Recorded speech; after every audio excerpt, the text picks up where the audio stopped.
Welcome to Traveling Kangaroo. Today we're asking a big question. Could Singapore, the gleaming city-state known for spotless streets, soaring skyscrapers, and a powerhouse economy, actually be heading toward a quiet collapse? Stick with me for the next 15 minutes while we unpack the real threats behind Singapore's success, why experts are sounding alarms about 2040, and whether the country can reinvent itself before small cracks become big breaks. Singapore looks like a model of modern success, but that shine can hide deep stress. In this video, we'll cover 5 core issues: trade vulnerability, business and consumer pain, demographic decline and immigration tensions, limits to innovation and culture, and the government's response. And we'll end by asking the crucial question: collapse or reinvention? Opening snapshot. Imagine a major port suddenly slowed, shops with fewer customers, and more cautious businesses delaying hiring. For a country built on trade and efficiency, that scenario is not hypothetical. It's a real risk. Let's start with Singapore's lifeline: trade. Trade, the double-edged sword. Singapore's economy was built on connecting the world. It has limited natural resources and little farmland, so it specializes in trade, shipping, finance, and high-value services. That makes it a global hub, but also highly exposed to changes in global trade patterns. In recent years, the international trading system has become, well, a lot less predictable. Countries are turning inward, tariffs and trade barriers are rising, and geopolitical tensions between major powers like the United States and China make supply chains fragile. For Singapore, even modest tariff changes or trade disruptions ripple through its economy. Business pain, consumer pullback, and a dangerous cycle. Trade shocks quickly spill into the real economy. Tourism, hospitality, retail, and food and beverage are sensitive to both global demand and local spending. In recent periods, hotels reported fewer bookings, restaurants and cafes faced months of losses, and retail struggled to maintain momentum. This leads businesses to act defensively: freeze hiring, cut costs, delay investments, and in the worst cases, close. Small and medium enterprises, the backbone of Singapore's economy, are hit hardest. They operate on thin margins, rely on timely shipments, and often can't absorb sudden cost increases. When suppliers grow uncertain or suppliers add tariffs, the result is higher prices and lower margins. When businesses pull back, unemployment rises or hiring stalls. Consumers, worried about the future, spend less. That reduces demand further, and the fragile loop continues. Surveys show a substantial share of companies expect profits to fall and are holding back investments. That's not just a headline number. It's the beginning of a slow, quiet contraction that can be hard to reverse.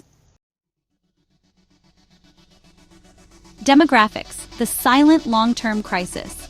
Singapore faces one of the most serious demographic trends in the world: a very low birth rate, with fertility roughly around 1.1 children per woman, far below the replacement rate. The native working-age population is shrinking over time while the share of elderly rises.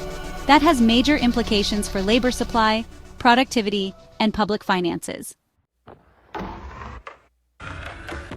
Immigration has been the main way Singapore offsets low births. Foreign workers, talent, and families fill factories, offices, and service jobs. Today, nearly 1 in 3 residents is not a citizen. That approach kept growth going. But it also created social pressure, higher housing demand, rising property prices, and a perception among some locals that the social compact is changing.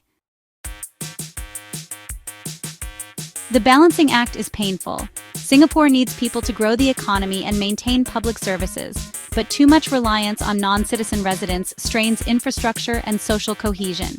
If left unaddressed, demographic decline combined with social tension can erode the very stability Singapore depends on.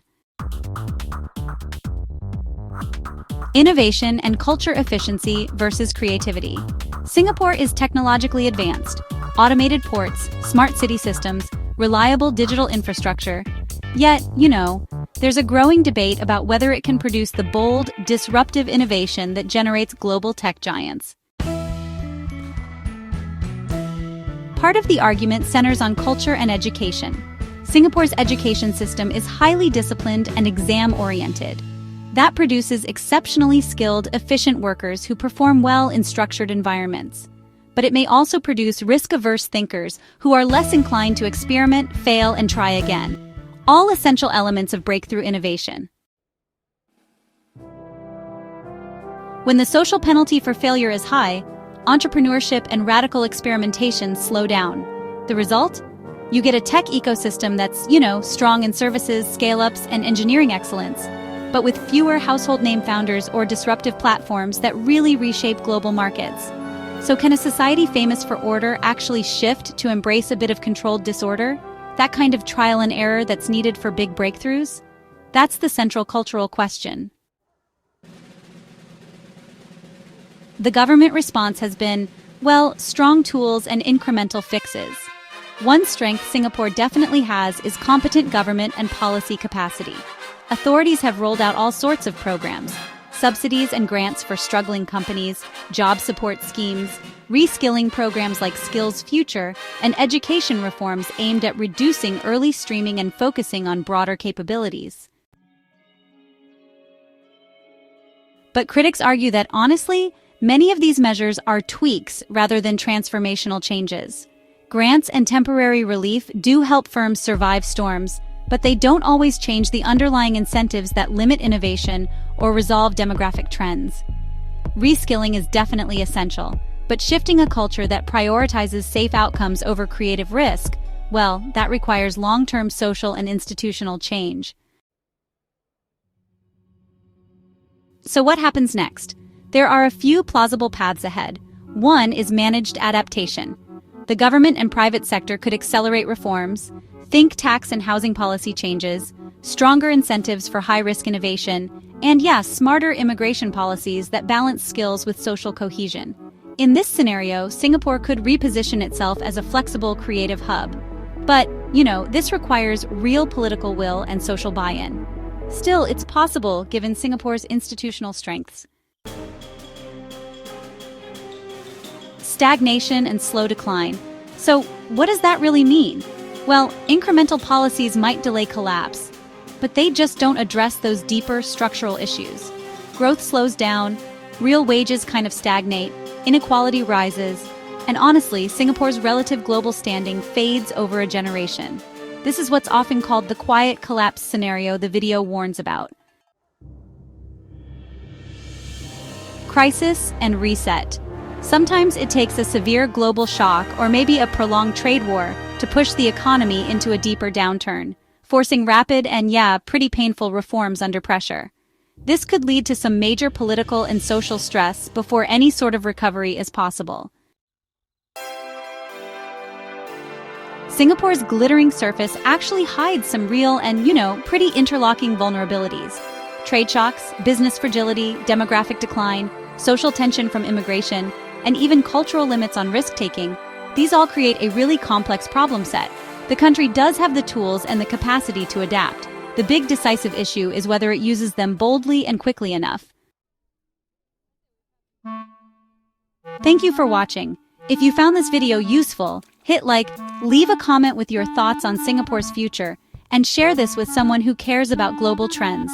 Don't forget to subscribe to Traveling Kangaroo, follow us on social media, and visit our website at travelingkangaroo.com for more in-depth videos and analyses. See you next time on Traveling Kangaroo.